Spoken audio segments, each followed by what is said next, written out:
کہ پارٹی میں جو آپ کے بعض ناقدین ہیں آپ کی ماضی کی پارٹی میں، ان کا یہ کہنا ہے کہ جناب اس مرتبہ کوئی عہدہ نہیں ملا، سینٹ میں سیٹ نہیں ملی، اس لیے آپ پارٹی سے علیحدہ ہو گئے ناراض ہو کے.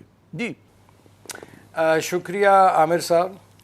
پہلی بات تو یہ ہے کہ میں کسی ایسے شخص کا جواب بھی نہیں دینا چاہوں گا جی کہ کون کیا بات کر رہا ہے، کون کیا نہیں بات کر رہا. میں نواز شریف صاحب اور شہباز شریف صاحب کے حوالے سے ضرور بات کروں گا. باقی یہ گنگو تیلی قسم کے لوگ ہیں نا جون سے یہ جعلی مسلم لیگی، ان کے بارے میں کوئی کمنٹ نہیں کرتا. جہاں تک آپ نے کہا کہ جی انہیں عہدہ نہیں ملا، تو میں نے تو بہت سے عہدوں کی آفر ٹھکرا بھی دی تھی. یہ نواز شریف صاحب کو پتہ ہے کہ ماضی میں انہوں نے کئی مجھے مہربانی فرما کر آفرز کیں، اور یہ پارٹی کے کچھ اور بھی لوگوں کو پتہ ہے، تو میں نے تو نہیں وہ قبول کیے. بڑے لوکریٹو عہدے تھے. تو بات یہ ہے کہ دراصل اب ان کے پاس نو کیس کہ میں نے وہ کہتے ہیں نا پنجابی میں کہ بھریا میلہ چھڑیا ہے. کیوں چھوڑا بھریا میلہ؟ دیکھیے عامر صاحب، سیاست انسان کرتا ہے عزت کے لیے، میں کم از کم یہ سمجھتا ہوں. اور دوسری بات یہ ہے کہ سیاست ہونی چاہیے پبلک ایشوز پر بیسڈ. سیاست جون سی ہے جو انفارچونیٹلی اس ملک میں کچھ سالوں سے ہو رہی ہے، وہ پاور پالیٹکس ہے. میلاتی سازشیں زیادہ ہوتی مہنگائی، ہیں. بے روزگاری، جی میلاتی سازشوں اور یہ پہ جو ہوتی ابھی ہیں. بجلی کے بلوں کے بم پھٹ رہے ہیں، جو یہ لوگوں پر بجلی کے بلوں کے بم گرائے جا رہے ہیں، اس پر کوئی بات کی ہے کسی نے؟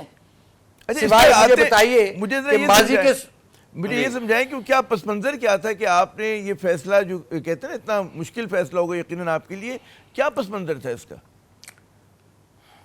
دیکھیں، بنیادی طور پر نواز شریف صاحب، جن کا میں آج بھی احترام کرتا ہوں اور مرتے دم تک کرتا رہوں گا، باقی میں کسی کی پرواہ بھی نہیں کرتا. نواز شریف صاحب اور شہباز شریف صاحب میرے لیے قابل احترام تھے، ہیں اور رہیں گے. صورتحال یہ ہے کہ 2019 میں نواز شریف صاحب تشریف لے گئے لندن، تو ظاہر ہے ان سے پھر ہمارا رابطہ فونز کے ذریعے یا واٹس ایپ کے ذریعے ہوتا تھا.